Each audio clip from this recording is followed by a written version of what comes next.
মুসলিমদের অন্যতম বৃহৎ ধর্মীয় উৎসব ঈদ উল ফিতরের অন্যতম গুরুত্বপূর্ণ বিষয় সদকাতুল ফিতর, যার অর্থ ঈদ উল ফিতরের সদকা। বাংলাদেশে এটি ফিতরা হিসেবে অধিক পরিচিত। ইসলাম ধর্মে এটি জাকাত আল ফিতর হিসেবেও পরিচিত।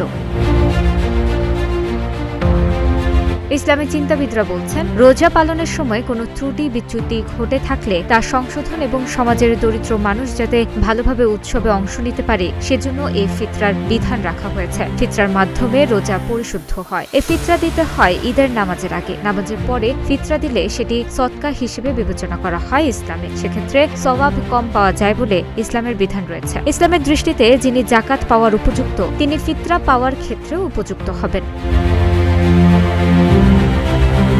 স্বচ্ছ মুসলিমদের মধ্যে যার উপর জাকাত ওয়াজিব, ফিতরাও তার উপর ওয়াজিব। তবে এটি নিজের জন্য দেওয়ার পাশাপাশি তার উপর কেউ যদি নির্ভরশীল থাকে তাদের জন্যও দিতে হবে, যেমন বাবা, মা, স্ত্রী, সন্তান। এমনকি তার উপর নির্ভরশীল পরিবারের অন্য সদস্যদের জন্য ফিতরা দিতে হবে।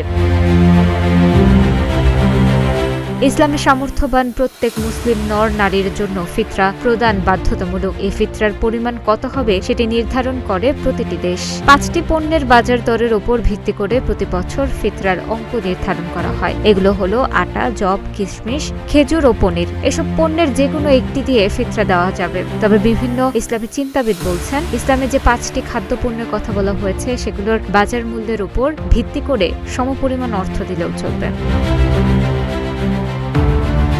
ফিতরার পরিমাণ কত হবে এবং সেটি কিভাবে নির্ধারণ হবে তা নির্ভর করে সংশ্লিষ্ট দেশের উপর। প্রতিটি দেশের সরকার রমজানে ফিতরার পরিমাণ ঘোষণা করে। এবছর বাংলাদেশে ফিতরার হার নির্ধারণ করেছে ইসলামিক ফাউন্ডেশন। জনপ্রতি সর্বোচ্চ 2,805 টাকা এবং সর্বনিম্ন 110 টাকা। দেশের সব বিভাগ থেকে সংগৃহীত আটা, যব, খেজুর, কিশমিশ ও পনিরের বাজার মূল্যের ভিত্তিতে এই ফিতরা নির্ধারণ করা হয়েছে।